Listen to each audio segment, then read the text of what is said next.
గౌతమ్ గారు నమస్తే సార్. నమస్తే అండి. సార్ మనం ఇప్పటిదాకా చాలా అనాలిసిస్ చేసాం. కాకపోతే ఇది వింతగా ఉండొచ్చు అనమాట, ఎందుకంటే మీ గురించి మిమ్మల్ని అడగటం. ఎందుకంటే మీరు రాజకీయంగా ఆ, ఒక స్థిరమైన పొజిషన్ ఏర్పరచుకుందామని మీరు ఎప్పటి నుంచో చూస్తున్నారు. అలాగే మీ విశ్లేషణలు చూసినా లేకపోతే మీరు స్పందించే విధానం చూసినా సరే, అది ఒక రాజకీయ పార్టీ కని కాకుండా మోర్ ఇష్యూ బేస్డ్గా ఉంటాయి అన్నమాట. అది ఒకేసారి మీరు టీడీపీని విమర్శిస్తూ ఉంటారు, వైఎస్ఆర్సీపీని ఘాటుగా విమర్శిస్తూ ఉంటారు, జనసేన విమర్శిస్తూ ఉంటారు. సో ఎక్కడ తప్పు జరిగినా ఆ తప్పుని ఎత్తి చూపుతూ ఉంటారు. నిజంగా ఈ రోజు మన సమాజానికి కావాల్సింది అలాంటి వాళ్ళకి. కాకపోతే ఏంటంటే రాజకీయ పార్టీలకు కావాల్సింది మాత్రం డబ్బులు. సో డెఫినెట్ గా ఇప్పుడు మీలాంటి వాళ్ళు మంచి రోల్ ప్లే చేస్తారు, రాజకీయంగా బాగా ఎదుగుతారు, పార్టీకి కూడా బెనిఫిట్ అవుతుందని అనుకున్నా సరే, మీరు ఎంత డబ్బు తీసుకురాగలరు, ఎంత ఖర్చు పెట్టగలరు అనేది ఏ పార్టీ అయినా చూస్తుంది. సో ఈ డబ్బులు ఉన్న పార్టీల్లో కనుక చూసుకుంటే మాత్రం మనకి ఇప్పుడు వైఎస్ఆర్సీపీ అయినా, తెలుగుదేశం అయినా, జనసేన అయినా సరే ఆర్థికంగా పోటీ పడగల అభ్యర్థులు చాలా మంది ఉంటారు. సో వాటిల్లో మనం కంపీట్ అవడం అనేది చాలా కష్టం, కంటెంట్ ఉన్నా సరే. మరి మీలాంటి వాళ్ళు రాజకీయ భవిష్యత్తు ఏర్పరచుకుందాం అనుకునే వాళ్ళు మీ గమనం ఎటువంటి పోతుంది సార్? ఆ రాజకీయంగా పోటీ పడాలి అని అంటే ఈ పెద్ద పార్టీలతోటి నాలాంటి వాడు పోటీ పడగల పరిస్థితి భారతదేశంలోనే లేదు. ఎవ్వరికీ లేదు. ఇండిపెండెంట్ గా పోటీ చేస్తూ నేను ఆ, చిలకలూరిపేటలో పోటీ చేస్తాను, ఎవరు సీట్ ఇచ్చినా చేస్తాను. కాకపోతే మా అభిప్రాయాలకి మా భావాలకి దగ్గరగా ఉన్న పార్టీలను మాత్రమే నేను సంప్రదిస్తాననే విషయాన్ని కూడా ఇంత ముందు చెప్పాను. కాకపోతే అన్ఫార్చునేట్లీ మేము అందరం కలిసి చేసుకున్న డెసిషన్ ప్రకారంగా ఏంటంటే మేము ఇండిపెండెంట్ గానే పోటీ చేయాలి, కుండబద్దలు లాగానే ఉంచాలి. ఏదో ఒక పార్టీకి ఆపాదించుకోవటమో ఆ పార్టీ భావాలని ఫోర్స్ఫుల్ గా తెచ్చుకొని మేము పెట్టుకోవటమో అనే దాన్ని తీసి పక్కన పడేసేయాలని మా కుటుంబం మొత్తం కలిపి నిర్ణయించారు. పోటీ చేయటం అనేది తథ్యం అని కూడా వాళ్ళు తెగేసి చెప్పారు. ఒకనొక సమయంలో నేనే పోటీ చేద్దామా వద్దా అనే ఒక ఉద్దేశాన్ని ఎక్స్ప్రెస్ చేసినప్పుడు మా వాళ్ళందరూ ఖచ్చితంగా చేసి తీరాల్సిందే అని కూడా చెప్పడం జరిగింది. చేసి ఖచ్చితంగా గెలుస్తావు అనేటప్పుడు ఎవడైనా పోటీ చేస్తాడు. ఖచ్చితంగా ఓడిపోతావు అని తెలిసినప్పుడు పోటీ చేయటం గొప్పతనం. కానీ నువ్వు పోటీ చేసి నువ్వేం చేయదలుచుకున్నావు, నీ భావాలు ఏమిటి, లేదు ఈ రోజు ప్రజలకు ఏమి నువ్వు అందించదలుచుకున్నావు, ఈ సోకాళ్ళు పెద్ద పెద్ద స్టేక్ ఉన్న పార్టీలు, గెలుపు పొందే పార్టీలు వీటన్నిటితోటి గల అవి ఏమి చేయలేకపోయాయి, నువ్వేం చేయగలవు అనే విషయాన్ని వివరించడం కోసమైనా నువ్వు చేయాల్సిన అవసరం ఉందని చెప్పారు.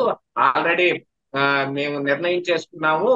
ఆ, దీని ప్రకారంగా మేము ఈ ఎలక్షన్ లో పోటీ చేయడానికి ఎటువంటి ఈ ప్లాన్ ఇదంతా కూడా సిద్ధం చేసుకోవడం కూడా జరుగుతుంది. ఆల్మోస్ట్ ఆల్ ఫైనల్ స్టేజ్ కి వచ్చింది. ఫైనల్ గా మేమేం చేయదలుచుకున్నాం అనే విషయాన్ని కూడా నేను త్వరలోనే నా ఛానల్ ద్వారా ప్రజలందరి ముందుకి తీసుకుని వస్తాను. మెయిన్ బేస్ గా నా పోటీ వెనుకున్న అసలు ఉద్దేశం ఏమిటి, కనీసం ఒక్కడైనా సరే నిజాయితీ పరుడైన వాడు అసెంబ్లీకి వెళ్ళాలి, నిజాయితీ పరుడైన వాడు రాజకీయ నాయకుల మధ్యలో కూర్చొని ఉండాలి అని. ఈ రోజు ఎవ్వరు అవినీతికి అతీతం కాదు అని చెప్పటానికి మెయిన్ ఎగ్జాంపుల్ మా చిలకలూరుపేట. ఈ చిలకలూరుపేటలో ఇంత ముందు పత్తిపాటి పుల్లారావు బోల్డ్ అంత అవినీతి చేశాడు. అందులో భాగం పంచుకొని అందులో లబ్ధి పొంది బయటకు వచ్చి అధికారాన్ని సంపాదించి విడదల రజని ఇంకా ఎక్కువ అవినీతి చేసింది. వీటన్నిటి తరువాత ఇప్పుడు మనోహర్ నాయుడు అని గుంటూరు నుంచి మేయర్ గా చేస్తున్న ఆయన్ని తీసుకొచ్చి ఇక్కడ పోటీలో నిలబెడుతూ ఉన్నారు. మరి గుంటూరులో ఆయన ఏం చేశాడు అందరికీ తెలిసిందే. ఒక్క తట్ట మట్టి లేదు, ఏ రోడ్డుని సరి చేయలేదు. ఏదో జగన్మోహన్ రెడ్డి వస్తున్నాడు, అప్పుడు ఏదో ట్రాక్టర్లు అన్నిటినీ వాళ్ళకి రైతులకు పంచుతున్నారు అని చెప్పినప్పుడు అవి నడపటం కోసం ఉన్న ఒక్క రోడ్లో తారేశారు. ఆ ట్రాక్టర్లు వెళ్ళిపోగానే ఆ గానులు వెనకెడితే తారు కూడా వెళ్ళిపోయింది. అలాంటి ఆ గుంటూరు మేయర్ను ఇప్పుడు మళ్ళీ చిలకలూరుపేట తీసుకొచ్చి పెట్టారు. ఇంకా విచిత్రమైన విషయం ఏమిటంటే చిలకలూరుపేటలో ఇప్పటి వరకు ఎవరు ఈ సోకాల్డ్ నేను చెప్పిన ఈ ముగ్గురు క్యాండిడేట్స్ లో కూడా ప్రత్తిపాటి పుల్లారావు గాని, విడదల రజనీ గాని, లేదు రేపు రాబోతున్న మనోహర్ నాయుడు గాని, వీళ్ళెవ్వరూ చిలకలూరుపేట స్థానికులు కాదు. కనీసం ఆ నియోజకవర్గానికి సంబంధించిన ఏ ఒక్క ఊరు నుంచి వచ్చిన వాళ్ళు కాదు.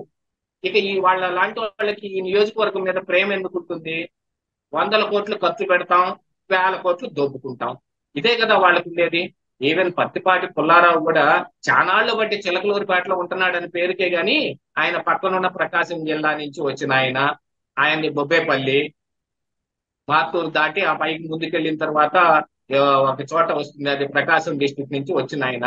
కాకపోతే చిలకలూరిపేట తోటి ఆయనకి వ్యాపార సంబంధాలు ఉన్నాయి. చిలకలూరిపేటని ఆయన కేవలం వ్యాపార దృష్టితోనే చూస్తాడు. ఎక్కడ ఎవరితోటి కలిసినా కూడా వ్యాపార సంబంధంగానే ఉంటాయి ఆయన మా డీసీఐ మొత్తం. ఇక విడుదల రజని అయితే చెప్పేదే ఉంది చెప్పండి. ఆమె హైదరాబాద్ నుంచి చిలకలూరిపేట కోడలుగా వచ్చింది.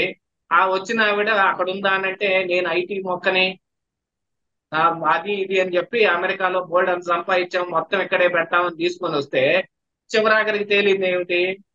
మామగారి ఆస్తుల్ని తాకట్టు పెట్టి శ్రీరామ్ ఫైనాన్స్ లో డబ్బులు తీసుకొచ్చి ఆవిడ అధికారాన్ని కైవసం చేసుకున్నది. చేసుకున్న తర్వాత పోయి గుంటూరులో ఉండటం మొదలు పెట్టింది. మంత్రి పదవి కోసం అడ్డమైన ఇవన్నీ చేయటం మొదలు పెట్టింది. ఇక్కడ ఆవిడ ఎనికిడితో తిరిగిన వాళ్ళని సైతం హఫ్తాలు వసూలు చేసింది. ఒక రైతు బజార్ ఉంటే రైతు బజార్ ముందున్న ఒక టీ కొట్టు అండి, ఆ టీ కొట్టుని అక్కడ ఉంచడానికి కూడా ఆవిడ ఏదో ఒకటి ఆశించింది అని అంటే ఏం చెప్పుకోవాలి? దాన్ని చిలకలూరుపేట మీద ప్రేమ అని చెప్పుకోవాలా? రేపు రాబోయే మనోహర్ నాయుడు మాత్రం చిలకలూరుపేట మీద ప్రేమ ఉంటుందా గుంటూరు నుంచి వచ్చిన ఆయనకి? కాబట్టి స్థానికుడైన వాడు ఆ చిలకు కనీసంలో పుట్టిన ఊరికి ఏదన్నా చేద్దామనే ఉద్దేశంతో మేము ఈ బరిలోకి దిగటం జరిగింది. కాకపోతే ప్రతి విషయాన్ని డబ్బే డిమాండ్ చేయలేదు. డబ్బు లేనిది రాజకీయం చేయలేకపోయినా కూడా ప్రతి విషయాన్ని డబ్బే కనుక శాశ్వతంగా అధికారాన్ని ఉంచగలిగేటట్టయితే పత్తిపాటి పుల్లారావు దగ్గర లేని డబ్బు విడదల రజని దగ్గర ఏం లేదు. వాళ్ళ అబ్బాయి శరత్ కూడా మొన్న అరెస్ట్ ఎందుకు అయ్యాడు చెప్పండి? 13 కంపెనీలకు ఓనర్ కాబట్టి అయ్యాడు. మొన్న ఆ జిఎస్టి ఎగవేత తోటి ఉన్న సంబంధాలు కూడా, ఆ కంపెనీ తోటి వీళ్ళకున్న సంబంధాలు కూడా మనం కొలబద్దల ఛానల్లో కూడా నేను చాలా క్లియర్ గా వివరించడం జరిగింది. న్యాయంగా వ్యాపారం చేసేవాడికి 2 కంపెనీలు చాలండి. అన్యాయంగా ఏదో ఒకటి చేసి బాగా అవినీతి చేయడానికైతే 13, 14 కంపెనీలు కావాలి. వాళ్ళ అబ్బాయి పత్తిపాటి శరత్ పేరు మీద 13 కంపెనీలు ఉన్నాయి. ఎవరికి ఉన్నాయండి? ఒక జగన్మోహన్ రెడ్డికి ఉన్నాయి, తర్వాత శరత్ ఉన్నాయి. అనిల్ అంబానీకి కూడా లేవు, అదానికి కూడా లేవు. 13 కంపెనీలు ఏది బయటకు తెలిసినవి ఈ పత్తిపాటి శరత్ డైరెక్టర్ గా ఉన్నవి. ఇక బినామీ కంపెనీలు ఎన్ని ఉన్నాయో చూడండి. ఆ బినామీ కంపెనీలతో పేరుతోటి కూడా ఎంతో 3,000 కోట్ల రూపాయలు అవినీతి చేశారు. ఇలాంటి అవినీతి పరులను అందరినీ ఎదుర్కోవటం కోసం ఎవడో ఒకటి నిజాయితీ పరుడు కావాలి. నువ్వు మాత్రం వచ్చి నిన్నే కనుక గెలిపిస్తే నువ్వు నిజాయితీగా ఉంటావా? ప్రతి ఒక్కడు ప్రశ్నిస్తాడు. నిజాయితీగా ఉంటాను, గుండెల మీద చేసుకుని చెప్పగలిగే ధైర్యం ఉన్నవాడు చెబుతాడు. వాడి కళ్ళల్లో తెలిసిపోతుంది వాడి నిజాయితీ. మాకే గనక నిజాయితీ లేకపోతే ఈ 4.5 సంవత్సరాలు జగన్మోహన్ రెడ్డి మీద పోరాటం చేసి ఉండేవాళ్ళం కాదు. ఈవెన్ ప్రతిపక్షం కూడా మొండ మోసి మూలన కూర్చొని ఉంది. ఆ రోజుల్లో మొదలు పెట్టాం మేము ఈ జగన్మోహన్ రెడ్డి మీద పోరాటం. ఆయన చేస్తున్న తప్పుడు విధానాల మీద పోరాటం. ఫిజికల్ గా దాడులు జరగనివ్వండి, ట్రోలింగులు జరగనివ్వండి, అన్నిటినీ ఓర్చుకొని మరీ ఎడదాకా వచ్చాం. అదే మేము అవినీతికి పాల్పడే వాళ్ళం అయితే శుభ్రంగా జగన్మోహన్ రెడ్డితో చేతులు కలిపేస్తే వాళ్ళ పేటీఎం బ్యాచ్ లో ఉండేవాళ్ళంగా. వాళ్ళకు వచ్చే లబ్ధి మాకు చేకూరేదిగా. ఈ రెడ్డి కొంతమందిని బయట పెట్టింది అనుకోండి, డబ్బులు రావట్లేదు బాబోయ్ అని, కానీ వస్తున్న వాళ్ళు చాలా మంది ఉన్నారుగా, వాళ్ళతోటి కలిసిపోయి ఉండేవాళ్ళం. మేము వాళ్ళ మీద పోరాటం చేసి యాక్సిడెంట్లు ఎందుకు చేయించుకునే వాళ్ళం, కాళ్ళు ఎందుకు విరగొట్టించుకునే వాళ్ళం. అలాంటి వాళ్ళమే గనక అయితే గనక జగన్మోహన్ రెడ్డికి వెంటనే దాసోహం అనేసేవాళ్ళం. అసలు ఈ పత్తిపాటి పుల్లారావే జగన్మోహన్ రెడ్డికి దాసోహం అనేశాడు. 4.5 సంవత్సరాల పాటు ఈ చిలకలూరిపేటని గాలికి వదిలేసి విడదల రజని నీ ఇష్టం వచ్చింది చేసుకో తల్లి, నేను హైదరాబాద్ లో దాక్కుంటానని వెళ్ళాడు. వ్యవసాయ శాఖ మంత్రిగా పనిచేసిన ఆయన రైతులు ఇచ్చిన భూముల్లో ఏర్పడిన అమరావతి మీద మాట్లాడటానికి ఒక్కరోజు అంటే ఒక్కరోజు కూడా రాలేదు. ఎంతవరకు అమరావతి గురించి వాళ్ళని కలిసిన పాపాన పోలేదు. కానీ కొండబద్దలు ఏం చేసింది చెప్పండి? కొండబద్దలు సుబ్బారావు ఎక్కడో అమెరికాలో ఉన్న ఒక ఆవిడ, రంగనాయకం అని ఒక ఆవిడ, ఈ అమరావతి రైతుల కోసం ఒక నిధిని పంపించాలని ఆవిడకి ఏం చేయాలో తెలియక మాకు ఫోన్ చేస్తే న్యాయంగా నీతిగా 2 లక్షల రూపాయలని అలా తీసుకెళ్లి వాళ్ళకి ఇచ్చి వచ్చాం. మేము కూడా ఇప్పుడు మ్యానిపులేట్ చేసి 1 లక్ష రూపాయలు దాచిపెట్టుకోవచ్చుగా అవినీతి చేసే వాళ్ళం అయితే. ఏం జరుగుతుంది? ఏం జరగదు కదా. కానీ మేము వెళ్ళి ఇచ్చాం అనునిత్యం. ఈ అమరావతి రైతులకి మోరల్ సపోర్ట్ కోసం ఎన్నో వీడియోలు చేశాం. మరి పత్తిపాటి పుల్లారావు ఏం చేశాడు చెప్పండి? ఈ రాష్ట్రానికి పత్తిపాటి వల్ల ఏం జరిగింది? అదేమంటే పత్తిపాటి బోల్డ్ అంత డెవలప్మెంట్ చేశాడు, సీసీ రోడ్లు వేశాడు. ప్రతి చోట సీసీ రోడ్డు వేస్తారండి. ఎందుకు వేస్తారు ఎవరికి తెలియదా? ఈ సీసీ రోడ్లు అనేది అభివృద్ధి కాదు, ఒక పెద్ద అంబక్ అని తెలుసుకోవాలి. వాడు ఎనికిడితో తిరిగే తోకలందరికీ ఈ కాంట్రాక్టులను అప్పచెప్పేసి 20%, 30%, 50% కుదిరిన చోట కుదిరినట్టు దొబ్బేసేసి అందులో వాటాలు పంచుకుంటానికి తీసుకుంటారు. ఈ నియోజకవర్గంలో ఉన్న మొత్తం ఊళ్ళలో వేసిన సీసీ రోడ్డులో 30% వీళ్ళు వేసినాయే అని చెప్పుకుంటారు. కానీ అందులో ఎంత వచ్చినాయి అది చెప్పండి. దానికైన ఖర్చు ఎంత, దాని కింద మీరు బొక్కేసింది ఎంత? ఈవెన్ ఆయన మంత్రిగా ఉన్నప్పుడు వాళ్ళ భార్య గారు ఒక టోల్ గేట్ ని దాటి వెళ్తున్నారండి. వాడు ఆపేశాడు టోల్ గేటు. మంత్రి గారి కారుని ఆపేస్తావా అని ఆవిడ వస్తుంది. ఆవిడ మంత్రి చిక్కుండొద్దు. ఒక 200 రూపాయలు సామాన్యుడైనా సరే కట్టెళ్తాడు కదండి టోల్ గేటు. 2 కార్లు ఉంటే 200, 400 కట్టడానికి ఎవడికి ఏమిటి బాధ? మంత్రి గారి భార్య అయితే మా టోల్ గేట్ కట్టకుండా వెళ్ళిపోతుందా? మంత్రిని అయితే పంపిస్తారు, అంబులెన్స్ అయితే పంపిస్తారు. మంత్రి గారి భార్యని పంపిస్తారు, మంత్రి గారి కొడుకుని పంపిస్తారు, మంత్రి గారి ఇంకేదో అక్రమ సంబంధాలు ఉంటే వాళ్ళు కూడా పోతారు. ఇవేనా అండి రాజకీయాల్లో ఉండి చేయాల్సింది? ఒక 400 రూపాయల దగ్గర అంత పెద్ద గొడవ జరగాల? కావాలంటే మీరు నెట్ లో చెక్ చేసుకోండి, ఆ ఫోటోలతో సహా ఉంటాయి. ఆ టోల్ గేట్ అబ్బాయిని బెదిరిస్తున్న ఈ వెంకట కుమారి అప్పుడు ఇలాంటివి చేసేది. వైఎస్ఆర్సీపీ వాళ్ళు కూడా దాన్ని బాగా వాడుకున్నారులేండి. వాళ్ళు ఇంకా ఎక్కువగా వాడుకుంటారు. ఎందుకు? ఈయన కోల్గొట్టు రావాలి కాబట్టి. అయినా ఇంకా విచిత్రమైన విషయం చెప్పనా? 2019 నాడు ఇదే పొత్తిపాటి పుల్లారావు, ఇదే విడదల రాజు ఇద్దరు కుమ్మక్కయ్యి రాజకీయాలు చేశారు. ఆవిడ ఇదిగో నేను రోడ్డుకి ఇంత మించి పెట్టలేను, మీరు కూడా పెట్టొద్దు అని అంటే ఈయన పెట్టకుండా మెదలకుండా ఊరుకున్నాడు. మరి ఈయన గెలుపుకి ఈయన ప్రయత్నం చేసినట్టు అనుకోవాలా? విడదల రజనీ గెలుపుకి ప్రయత్నం చేసినట్టు అనుకోవాలా? ఎవరైనా ఓట్లు కొనటం, మేమైతే ఓట్లు కొనలేం, కొనే డబ్బు లేదు, సరే ఉన్నా కూడా కొనం. ఎందుకు? నీతి గల రాజకీయాలు చేయదలుచుకున్నాం కాబట్టి. ప్రజలు నమ్మి ఓటేస్తే పని చేస్తాం, చేసే అవకాశం ఉంది. ఒక నీతి గల రాజకీయ నాయకుడిని అసెంబ్లీకి పంపించాలనుకుంటే ఓటేస్తారు. దానికి అవకాశం ఎప్పుడు లభిస్తుంది? ఉంచుంటేనే కదా లభిస్తుంది. లేదంటే రేపు టీడీపీ కన్ఫామ్ గా గెలుస్తుంది అని కొండ బద్దలు కొట్టినట్టు చెప్పే నేను ఆ టీడీపీ మీదే పోరాడుకుంటూ ఎందుకు నేను నుంచుంటాను చెప్పండి? వాళ్ళకే దాసోహం అని బాబు నాకు కూడా ఒక కార్పొరేషన్ ఏదైనా ఇవ్వండి, మీ నుంచి నేను కూడా ఏదైనా లబ్ధి పొందుతాను అనేవాడిని కదా. చివరికి ఎన్నికల దాకా వచ్చినా కూడా మేము ఎందుకు వాళ్ళతోటి కలిసే ప్రయత్నం చేయటం లేదంటే ఎందుకే, మేము నీతిగా రాజకీయాలు చేయాలని. ఆ నీతిని నమ్మిన రోజున మాకు ఓటు చేస్తారు. మేము ఓడిపోవడానికి సిద్ధపడే బరిలోకి దిగుతున్నాం. కానీ బరిలోకి దిగకుండానే గెలిపోవటం ఎవరు చెబుతారు? అందుకోసమనే పోటీ చేయాల్సిన పరిస్థితి ఏర్పడింది మాకు చిలకలూరుపేటలో. ప్రతి ఊర్లోనూ మేము తిరిగి కావాలంటే ఈ వైఎస్ఆర్ కాంగ్రెస్ పార్టీ నుంచి ఏ నాయకుడు వచ్చినా, ఈ తెలుగుదేశం పార్టీ నుంచి ఏ నాయకుడు వచ్చినా, కాంగ్రెస్ పార్టీ నుంచి కానీ, జనసేన నుంచి కానీ ఎవరు వచ్చినా కానీ అక్కడ జరిగిన అభివృద్ధి మీద డిబేట్ పెట్టడానికి కూడా రెడీగా ఉన్నాం. ప్రతి ఊర్లోనూ ప్రజావేదిక పెట్టి మరి అక్కడ చర్చించి ఆడ జరుగుతున్న వాటన్నిటిని ప్రజలకు చెప్పి, ఆ అవసరం అయితే పుల్లారావు వచ్చినా మేము డిబేట్ చేస్తాం, మనోహర్ నాయుడు వచ్చినా మేము డిబేట్ చేస్తాం, విడదల రజనీ వచ్చినా మేము డిబేట్ చేయడానికి, ప్రజల మధ్య డిబేట్ చేయడానికి సిద్ధంగా ఉన్నాం. ఎందుకు? మాలో నిజాయితీ ఉంది కాబట్టి. వాళ్ళు అవినీతి పరులు కాబట్టి రారు, అందరికీ దండం పెట్టుకుని వెళ్ళిపోతారు. చివరి రోజున ఓట్లకి డబ్బులు పంచేసి కొనుక్కొని గెలుస్తారు. అయినా కూడా ఆ రాజకీయాలను కూడా మార్చాల్సిన అవసరం ఉంది. ప్రక్షాళన జరగాలంటే ఎవరో ఒకళ్ళు ఎక్కడో చోట మొదలు పెట్టాలిగా. 100 ఒకటితోనే కదా మొదలవుతుంది. 100 ఒకట్లు 100 అవుతుంది. 100 దానంతట అది పుట్టదు, ఒకటితోనే పుడుతుంది. దాని పక్కన 2 సున్నాలు చేరితేనే పుడుతుంది. ఆ ఒకటి నేను అవుదామని ఈ పోటీ చేస్తా ఉన్నాను. ఖచ్చితంగా ఇండిపెండెంట్ గా వేసి తీరతాను. వీళ్ళందరి అవినీతి భాగవతం బయట పెట్టి తీరతాను. ఇది నా సవాల్ వాళ్ళకి. సరే, అంటే అంటే చెప్పిందంతా బాగానే ఉంది. డెఫినెట్ గా మీరంటే ఒక నిజాయితీపరుడుగా అవినీతి రహితంగా మీరు సమాజాన్ని చూద్దాం అనుకుంటున్నారు, దానికోసం ట్రై చేస్తా అంటున్నారు. కాకపోతే మన సమాజం కూడా డివైడ్ అయిపోయింది కదా సార్. ఈ రోజు చూసుకుంటే సరే మనం యూట్యూబ్లో కూడా చూస్తా ఉన్నాం. మనకు ఉన్నాయి 2 వర్గాలు అనమాట, ఒకటి వైఎస్ఆర్సీపీ, ఒకటి తెలుగుదేశం వర్గం. న్యూట్రల్ వర్గం అనేది లేకుండా పోయింది. సో అలాంటప్పుడు మీరు అంటే మీరు తెలుగుదేశాన్ని విమర్శించి వైఎస్ఆర్సీపీని విమర్శించి ఇద్దరిని అవినీతి పరులు అంటే అసలు మీ వెనకాల రేపు పొద్దున వచ్చేది ఎవరుంటారు అంటున్నాను. అండ్ ఇంకోటి కూడా అంటే యాక్చువల్గా మహాసేన ఇంకోటి కూడా చాలా మంది అడిగిన క్వశ్చన్ ఏంటంటే, ఈ రోజు అందరూ కూడా వైఎస్ఆర్సీపీని ఓడించాలని ప్రయత్నిస్తున్నారు కదా. ఎవరికో లబ్ధి చేకూరుతుంది, ఎవరికో నష్టం జరుగుతుంది. ఏం జరిగినా బూర్జువా పార్టీలకే జరుగుతుంది, అంతే తప్ప మనకేం జరగట్లేదు కదా.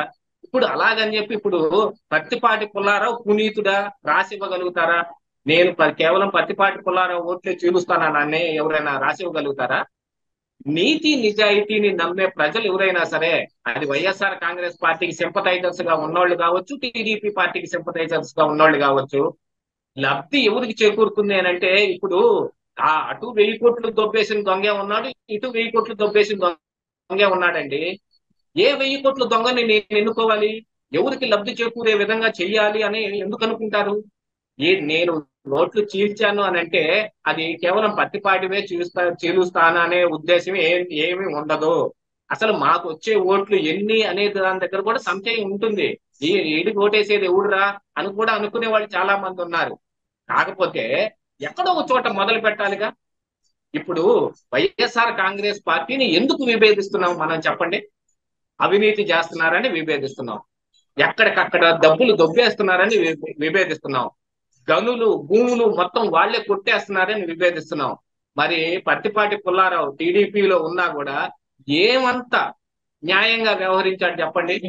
అగ్రిగోల్డ్ భూముల మీద కన్నేసిన పత్తిపాటి పుల్లారావు దాన్ని దొబ్బేయటం కుదరకు ఊరుకున్నాడు. ఆనాడు చాలా మంది ఈ వైఎస్ఆర్ కాంగ్రెస్ పార్టీ నాయకులు కూడా చాలా మంది ఆరోపించారు. కానీ నేను ఈ రోజు చెప్తున్నాను, అగ్రిగోల్డ్ భూముల మీద ఈ పత్తిపాటి కన్ను పడింది, దాన్ని దొబ్బేయడానికి విశ్వ ప్రయత్నం చేశాడు ఆ రోజున. అంతొక్కటే కాదు, ఆయనకి ఇండస్ట్రీస్ తో ద్వారా కూడా ఎన్నో వేల కోట్లకి ఆయన అవినీతికి పాల్పడ్డాడు. రియల్ ఎస్టేట్ లో చాలా అవినీతికి పాల్పడ్డాడు. హైదరాబాద్ లో ఉన్న బోల్డ్ అంత మంది వైఎస్ఆర్ కాంగ్రెస్ పార్టీకి సింపథైజర్స్ గా ఉన్న మీడియాతో సైతం పత్తిపాటికి బాగా లింకులు ఉన్నాయి. ఎందుకు లేవండి? లేవని ఎవరన్నా చెప్పగలరా? రేపు పత్తిపాటి పుల్లారావు గెలిచినా కూడా అవినీతి చేయడు అని ఎవరన్నా రాసి ఇవ్వగలుగుతారా? రేషన్ బియ్యంలో కూడా అవినీతి చేశారు. రేషన్ బియ్యానికి వచ్చే గోతాలు ఉంటాయి, 50 కేజీలు 100 కేజీలు గోతాలు కడతారు. గోతం పట్ల దగ్గర కూడా వాళ్ళ ఆవిడ హఫ్తాలే వసూలు చేసింది. నేషనల్ హైవే ఒకప్పుడు దాన్ని జీటీ రోడ్ అనే వాళ్ళు, గ్రాండ్ ట్రంక్ రోడ్ అని ఎప్పుడో బ్రిటిష్ వాళ్ళ కాలంలో వేశారు. దాన్ని విస్తరించుకుంటూ తీసుకొచ్చి ఇప్పుడు NH5 అయింది. దాన్ని ఇంకా 6 లైన్ హైవే చేయడానికి వస్తే, మరి మా ఇలాకాలో మీరు రోడ్డు వేసుకుంటున్నారు కదా, మాకేం ఇవ్వరా అని నేషనల్ కాంట్రాక్టర్ ను కూడా డబ్బులు అడిగిన ఘనత ఈ పత్తిపాటి పుల్లారావు భార్యకు ఉంది. అలాంటి చేతుల ఇతనుకున్న 2 చేతుల్లోనూ ఆవిడకున్న 2 చేతులు, మొత్తం 4 చేతుల సంపాదిస్తే కదా ఇక్కడ చిలకలూరిపేటలో ఉన్న ఓటర్లు మొత్తం ఈయన ఓడించింది. ఏ ఊర్లో పట్టిన అవినీతే. అసలు ఒకసారి జేసీ దివాకర్ రెడ్డి గారు చెప్పారు, 2019 ఎన్నికల ముందు అనుకుంటాను, ఈ జన్మభూమి కమిటీలు ఏమిటిరా బాబోయ్ అని, వీళ్ళ ద్వారా మనకి ఎంతో నష్టం జరిగేటట్టుంది అని. కానీ ఆ పాటికే నా 5 సంవత్సరాలు ముగిసిపోయినాయి. ఈ జన్మభూమి కమిటీల్లో కూడా చాలా మంది చాలా అవినీతి చేశారు. అందున ఈ పత్తిపాటి పుల్లారావు తోటి అనుబంధంగా ఉండి ఆయనకి హస్తాలు కట్టి మరీ చేసిన వాళ్ళని నేను 100 మందిని చూపిస్తా. ప్రతి ఊర్లోనూ ఉన్నారు అలాంటి వాళ్ళు. వీళ్ళందరినీ పోగేసుకునే పత్తిపాటి పుల్లారావు చేసిన అవినీతి ఉంది.